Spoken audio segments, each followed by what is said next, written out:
വയനാട് ദുരന്തത്തിൽ KPCC 100 വീട് നിർമ്മിച്ചു നൽകും.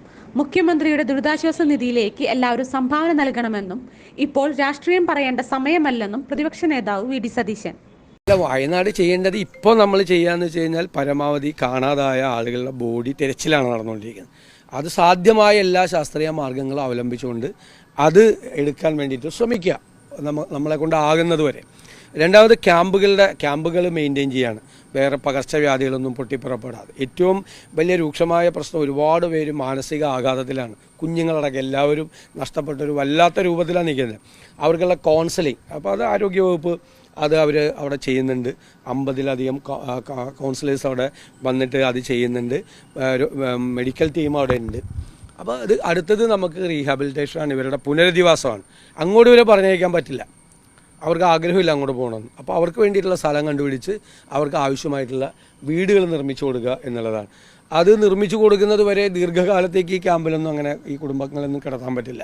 അവർക്ക് വാടക വീടുകൾ അന്വേഷിക്കണം, അതിനുള്ള വാടക അവർക്ക് കൊടുക്കണം. ഇപ്പോഴുള്ള ഒരു ഉത്സാഹം കെട്ടുപോകരുത്. ഇത്തരം കാര്യങ്ങൾ ചെയ്യാൻ എല്ലാവരും വലിയ ഇതിലാണ് ചെയ്യുന്നത്, ആവേശത്തിലാണ് ചെയ്യുന്നത്. ആ ആവേശം കെട്ടുപോകാതെ എല്ലാവരെയും, കാരണം ഈ പുത്തുമലയിലും കവളപ്പാറയിലൊന്നും അത് കുറച്ചാൾ കഴിഞ്ഞപ്പോൾ അത് ഉണ്ടായില്ല.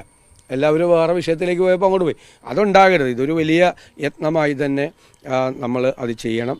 അപ്പോൾ ഒരു 400-ലധികം വീടുകളാണ് വെക്കേണ്ടി വരുമെന്ന് കരുതുന്നത്. 100 വീടുകൾ ഞങ്ങൾ തന്നെ ഓഫർ ചെയ്തിട്ടുണ്ട്. ഞാനപ്പോൾ ഇന്ന് മുഖ്യമന്ത്രിയുമായിട്ട് സംസാരിച്ചു. രാഹുൽ ഗാന്ധി നിർദ്ദേശിച്ചനുസരിച്ച് ബഹുമാനപ്പെട്ട മുഖ്യമന്ത്രിയുമായിട്ട് സംസാരിച്ചിട്ട് അതിൻ്റെ ഡീറ്റെയിൽസ് കേട്ടു.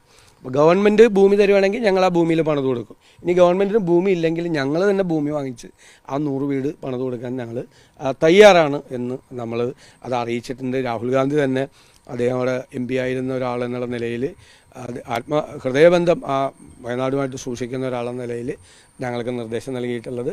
അത് തീർച്ചയായിട്ടും ഞങ്ങളത് കൃത്യമായിട്ട് ചെയ്തു കൊടുക്കും. സ്ഥലം മേടിക്കണമെങ്കിൽ സർക്കാർ സ്ഥലം മേടിക്കണമെന്ന് പറഞ്ഞാൽ സ്ഥലം വാങ്ങിച്ച് ഞങ്ങൾ ചെയ്തു കൊടുക്കും. കോൺഗ്രസ് ആയിരിക്കില്ലേ തീർച്ചയായിട്ടും മേൽനോട്ടം വഹിക്കുന്നത്.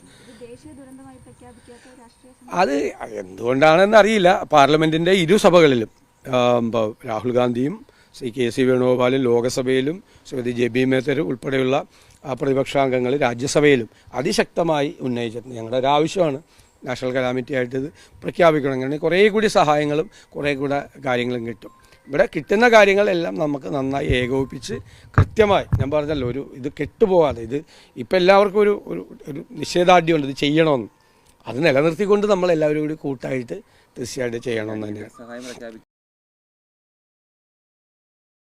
അതിനുള്ള സമയമായില്ല എന്നാണ് ഇവിടുന്ന് ഒരു കേന്ദ്രമന്ത്രി പറയുന്നത്. അല്ലല്ല, അവർ പറയുന്നത് പലതിനോടും നമുക്ക് യോജിക്കാൻ പറ്റില്ല. കാരണം അവർ വെറുതെ രാഷ്ട്രീയം കലർത്താൻ വേണ്ടി നോക്കുകയാണ്. അവരെക്കാൾ രാഷ്ട്രീയമായി ഗവൺമെൻറ്റുമായും ഇടതുമുന്നണിയുമായി ഏറ്റുമുട്ടുന്ന ഞങ്ങളല്ലേ. ഞങ്ങൾ വല്ല വിട്ടുവീഴ്ചയും കാണിക്കാറുണ്ട്. അതിനുള്ള സമയമല്ല. അതിനെക്കുറിച്ച് ആലോചിക്കാൻ പോലും പറ്റില്ല. ഇപ്പം ഞങ്ങൾ തന്നെ മുഖ്യമന്ത്രിയെയും മന്ത്രിമാരെയും എല്ലാവരോടും സംസാരിച്ചുകൊണ്ടിരിക്കുകയാണ്. നമുക്ക് എന്ത് ചെയ്യാൻ പറ്റുമെന്നാണ് നമ്മൾ ആലോചിക്കുന്നത്. അവരെ എങ്ങനെ സപ്പോർട്ട് ചെയ്യാൻ പറ്റുമെന്ന്, ഗവൺമെൻറ് മെഷീനറിയെ എങ്ങനെ സപ്പോർട്ട് ചെയ്യാൻ പറ്റുമെന്നാണ് നമ്മൾ ആലോചിക്കേണ്ടത്. അല്ല ഒരു തടസ്സവും ഉണ്ടാകാൻ പാടില്ല. ഇതിങ്ങനെ രാഷ്ട്രീയ വിരോധമൊന്നും പറഞ്ഞു തീർക്കാൻ വേണ്ടിയിട്ടുള്ള സമയമല്ല. ഗവൺമെൻറ്റിൻ്റെ ഭാഗത്ത് എന്തെങ്കിലും തെറ്റുണ്ടെങ്കിൽ അതൊക്കെ പിന്നീട് പറയാം. എൻ്റെ പേരിലൊരു ക്യാമ്പയിൻ വന്നു, അത് CPM ഹാൻഡിലുകളിലാണ് ഉണ്ടായത്. ഞാനതിട്ട് കംപ്ലയിൻറ്റ് ചെയ്തു, DGPക്ക് എൻ്റെ ഓഫീസ് കംപ്ലയിൻറ്റ് ചെയ്തു.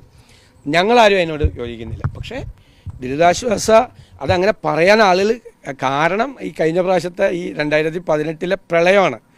അപ്പോൾ കുറേ കൂടെ സുതാര്യത അതിൻ്റെ അകത്ത് ഉണ്ടാക്കണം. ഒറ്റ കാര്യം ചെയ്താൽ മതി, മുഖ്യമന്ത്രി പറഞ്ഞാൽ മതി, ഈ വയനാട് ദുരന്തവുമായി ബന്ധപ്പെട്ട് മുഖ്യമന്ത്രിയുടെ ദുരിതാശ്വാസ നിധിയിലേക്ക് അയക്കുന്ന തുക ഒരു പ്രത്യേക അക്കൗണ്ടായിരിക്കും.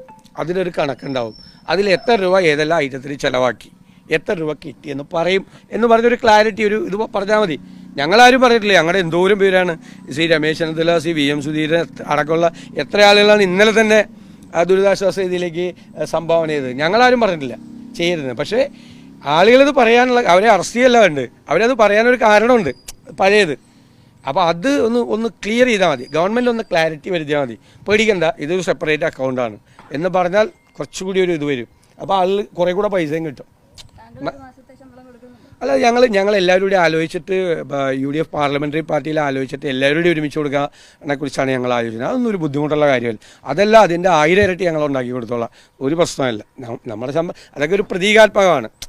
നമ്മുടെ ശമ്പളം നമ്മൾ ഡൊണേറ്റ് ചെയ്യുക എന്നുള്ളത് പ്രതീകാത്മകം, മറ്റുള്ളവരെ ചെയ്യാൻ വേണ്ടിയിട്ട് നമ്മൾ ഇൻസ്പയർ ചെയ്യാണ്.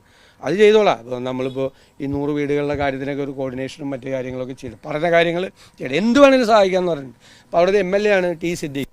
അദ്ദേഹത്തിനോട് ഞങ്ങൾ പറഞ്ഞിരിക്കുന്നത് ഭക്ഷണം, വസ്ത്രം, എന്താവശ്യം, മരുന്ന്, എന്ത് വേണമെങ്കിലും എത്തിച്ചേരാമെന്ന് പറയുന്നത്. എന്ത് വേണമെങ്കിലും, എത്ര ക്വാണ്ടിറ്റി വേണമെങ്കിലും എത്തിച്ചു തരാം എന്ന് പറയുന്നത്. അതിനൊന്നും ഒരു ബുദ്ധിമുട്ടില്ല. ആൾ തയ്യാറായി നിൽക്കുകയാണ്. നൂറ്റാണ്ടായി ചുമയ്ക്കും ജലദോഷത്തിനും കഫക്കെട്ടിനും ആശ്വാസം നൽകുന്ന ഔഷധക്കൂട്ട് ആയുഷ് സർട്ടിഫിക്കേഷൻ മികവുമായി KP പത്രോസ് വൈദ്യൻസ് കണ്ടംകുളത്തി ഏലാതി ലേഹ്യം.